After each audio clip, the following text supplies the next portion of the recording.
ಮುಂದಿನ ಅಭ್ಯಾಸ ಶೀತಲಿ ಪ್ರಾಣಾಯಾಮ. ಸೊ ಗಮನಿಸಿ ಹೇಗೆ ಮಾಡೋದು ಅಂತ. ಕೈಗಳೆರಡು ಚಿನ್ಮುದ್ರೆಯಲ್ಲೇ ಇರಬೇಕು.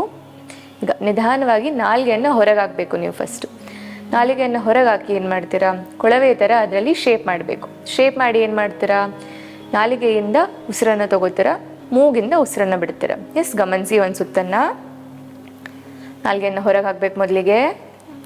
ಎಸ್, ಈ ರೀತಿ ಕೊಳವೆ ಮಾಡಿ.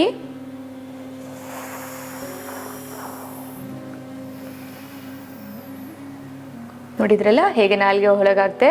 ಮತ್ತು ಅದನ್ನು ಫೋಲ್ಡ್ ಮಾಡಿ ಅದರಿಂದ ಉಸಿರನ್ನು ತಗೊಂಡು ಮೂಗಿನಿಂದ ಉಸಿರನ್ನು ಬಿಟ್ಟೆ. ಎಸ್, ಎಲ್ಲ ಕಡೆ ನಾವು ಮೂಗಲ್ಲೇ ಉಸಿರಾಡ್ತೀವಿ, ಬಟ್ ಇಲ್ಲಿ ಬಾಯಿಯಿಂದ ಉಸಿರು ತಗೋತೀವಿ, ಮೂಗಿಂದ ಉಸಿರನ್ನು ಬಿಡ್ತೀವಿ. ಎಸ್, ಇನ್ನೊಂದ್ಸಲ ನೋಡಿ, ಆಮೇಲೆ ಒಟ್ಟಿಗೆ ಮಾಡೋಣ.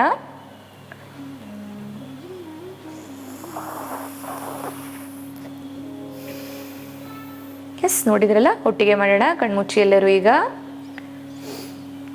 ನಿಧಾನವಾಗಿ ನಾಲಿಗೆಯನ್ನು ಹೊರಗಾಕಿ ಫೋಲ್ಡ್ ಮಾಡಿ ನಾಲಿಗೆಯನ್ನು. ಈಗ ಉಸಿರು ತಗೊಳ್ಳಿ.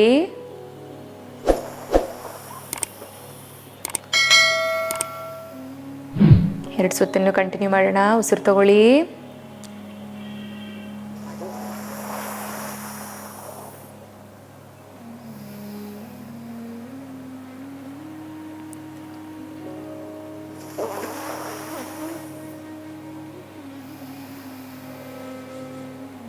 ಕೊನೆಯ ಸುತ್ತು ನಾಲ್ಗೆ ಹೊರಗಾಕಿ.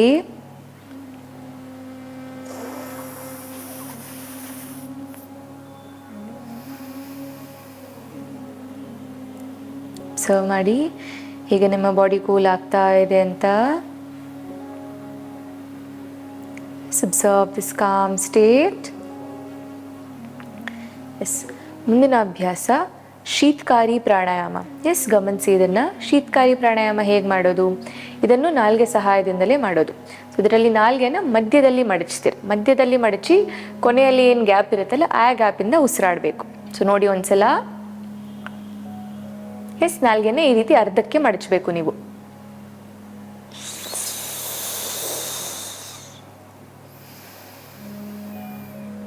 ಎಸ್, ಗೊತ್ತಾಯ್ತಲ್ಲ. ಮತ್ತೆ ನಾಲ್ಗೆಯಿಂದ ಉಸಿರನ್ನು ತಗೋತೀರಾ, ಬಾಯಿನ ಉಸಿರಲ್ಲಿ ತಗೋತೀರಾ, ಮೂಗಿಂದ ಉಸಿರನ್ನು ಬಿಡ್ತೀರಾ. ನೋಡಿ ಇನ್ನೊಂದ್ಸಲ.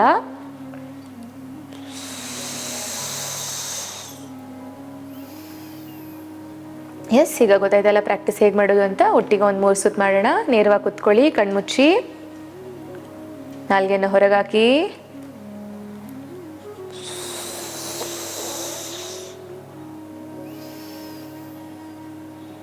ಇನ್ನೊಂದು ಸುತ್ತು ಉಸಿರು ತಗೊಳ್ಳಿ.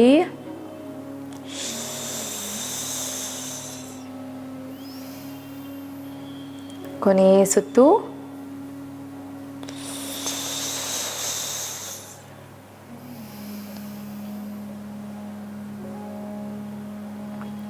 ಎಸ್, ನೋಡಿದ್ರಲ್ಲ ಮತ್ತೆ ಹೇಗೆ ಕೂಲ್ ಆಗ್ತಾ ಇದೆ ನಿಮ್ಮ ಬಾಯಿ, ನಿಮ್ಮ ಬಾಡಿ ಎಲ್ಲ.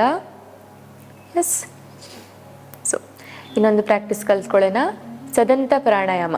ಸದಂತ, ದಂತ ಅಂದರೆ ಏನು, ನಿಮ್ಮ ಹಲ್ಲು. ಸೊ ಇದರಲ್ಲಿ ಏನು ಮಾಡ್ತೀವಿ, ನಿಮ್ಮ ಹಲ್ಲಿನ ಮಧ್ಯದಲ್ಲಿ ಏನು ಗ್ಯಾಪ್ ಇದೆ ಅಲ್ಲ ಅದರಲ್ಲಿ ಉಸಿರಾಡ್ತೀರ. ಸೊ ಗಮನಿಸಿ ಪ್ರಾಕ್ಟೀಸನ್ನು ಒಂದ್ಸಲ, ಆಮೇಲೆ ಒಟ್ಟಿಗೆ ಮಾಡೋಣ. ಸೊ ನಿಮ್ಗೆ 2 ಹಲ್ಲುಗಳನ್ನು ಜೋಡಿಸಿಡ್ಕೋಬೇಕು. ಎಸ್, ಕಚ್ಚಿಡಿಬೇಕು 2 ಹಲ್ಲುಗಳನ್ನು. ಗಮನಿಸಿ. ಎಸ್, ಈಗ ಹಲ್ಲುಗಳಿಂದ ಉಸಿರನ್ನ ತಗೋಬೇಕು.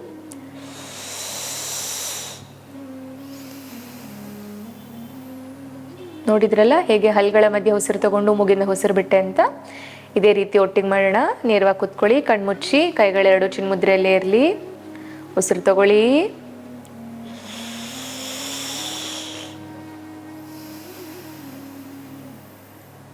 ಉಸಿರು ತಗೊಳ್ಳಿ.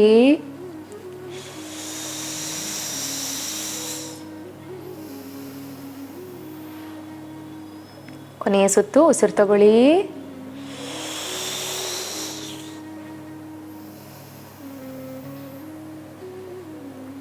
ನೋಡಿದ್ರೆಲ್ಲ ಬಾಡಿ ಹೇಗೆ ಶಾಂತವಾಗಿದೆ ಅಂತ.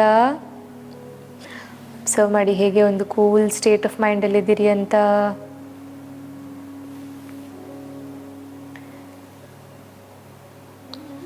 ಈ ಸೈಲೆಂಟ್ ಸ್ಟೇಟ್ ಆಫ್ ಮೈಂಡನ್ನು ಇದೇ ರೀತಿಯಲ್ಲಿರಿ.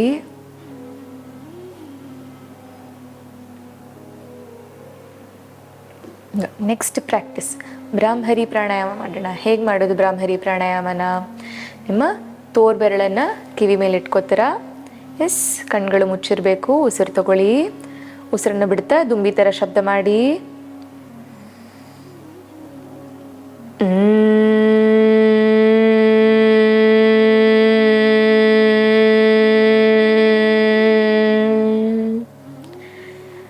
ಇನ್ನೊಂದು ಸುತ್ತು ಉಸಿರು ತಗೊಳ್ಳಿ.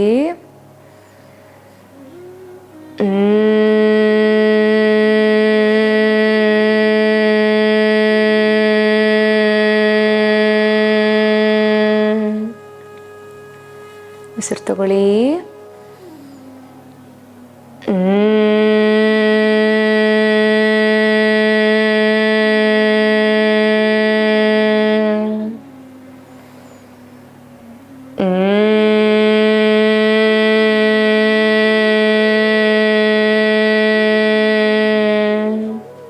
ಕೊನೆಯ ಸುತ್ತು ದೀರ್ಘವಾದ ಉಸಿರು ತಗೊಳ್ಳಿ.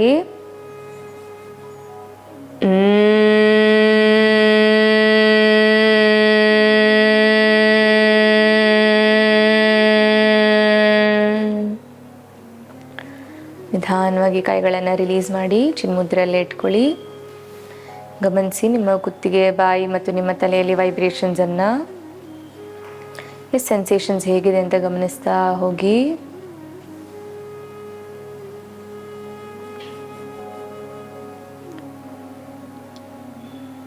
ನಿಧಾನವಾಗಿ ನಿಮ್ಮ ಗಮನವನ್ನು ನಿಮ್ಮ ಮೂಗಿನ ಕಡೆಗೆ ಹರಿಸಿ. ಯಾವುದೇ ರೀತಿ ಚೇಂಜಸ್ ಏನು ಮಾಡೋಕ್ಕೆ ಟ್ರೈ ಮಾಡಬೇಡಿ, ಜಸ್ಟ್ ನಿಮ್ಮ ಮೂಗನ್ನು ಗಮನಿಸಿ.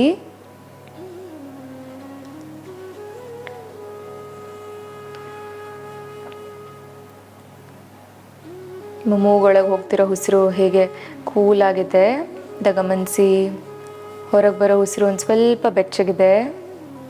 ಈ ಟೆಂಪ್ರೇಚರ್ ಚೇಂಜನ್ನು ಗಮನಿಸಿ. ನೀವು ಉಸಿರು ತಗೊಂಡಾಗ ಕೂಲಾಗಿರೋ ಗಾಳಿ ಒಳಗೆ ಹೋಗ್ತಿದೆ, ಉಸಿರು ಬಿಟ್ಟಾಗ ಬೆಚ್ಚಗಿನ ಗಾಳಿ ಹೊರಗೆ ಬರ್ತಿದೆ. ಗಮನಿಸ್ತಾ ಇರಿ ಟೆಂಪ್ರೇಚರ್ ಚೇಂಜನ್ನು.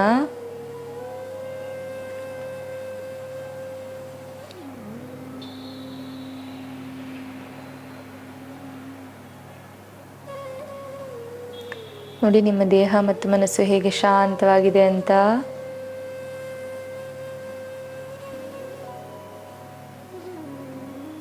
ಈ ಶಾಂತವಾದ ಸ್ಥಿತಿಯಲ್ಲಿ ಇವತ್ತಿನ ಸಂಚಿಕೆಯನ್ನು ಮುಗಿಸೋಣ. ಎರಡೂ ಕೈಗಳನ್ನು ಜೋಡಿಸಿ ನಮಸ್ಕಾರ ಮುದ್ರೆಗೆ ಬನ್ನಿ. ದೀರ್ಘವಾದ ಉಸಿರು ತಗೊಳ್ಳಿ.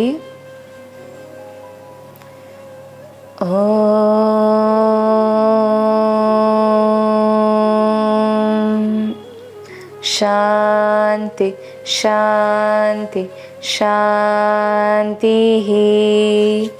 ನಿಧಾನವಾಗಿ ಎರಡು ಕೈಗಳನ್ನು ಉಜ್ಜಿ ಕೈಗಳನ್ನು ಕಣ್ಣಿನ ಮೇಲೆ ಇಟ್ಕೊಳ್ಳಿ. ಶಾಖ ಕೊಡಿ ಕಣ್ಣಿನ ಸುತ್ತ. ನಿಧಾನವಾಗಿ ಕೈಗಳನ್ನು ಬಿಟ್ಟು ಕಣ್ಗಳನ್ನು ತೆಗೆಯಿರಿ. ನೋಡಿದ್ರೆಲ್ಲ ಹೇಗೆ ನಿಮ್ಮ ದೇಹ ಮತ್ತು ಮನಸ್ಸು ಶಾಂತವಾಗಿದೆ ಅಂತ. ಸೊ ನಿಮ್ಮ ಮನಸ್ಸಿನಿಂದ ಬರುವಂಥ ಹೃದಯ ಸಂಬಂಧಿ ಕಾಯಿಲೆಗಳನ್ನು ಹೇಗೆ ತಡೆಗಟ್ಟೋದು ಅಂತ ಇವತ್ತಿನ ಸಂಚಿಕೆಯಲ್ಲಿ ನೋಡಿದ್ದೀವಿ. ಮುಂದಿನ ಸಂಚಿಕೆಯಲ್ಲಿ ಇದೇ ರೀತಿ ಮತ್ತಷ್ಟು ಅಭ್ಯಾಸಗಳನ್ನು ಕಲ್ತ್ಕೊಳ್ಳೋಣ. ಅಲ್ಲಿಯವರೆಗೂ ಧನ್ಯವಾದಗಳು.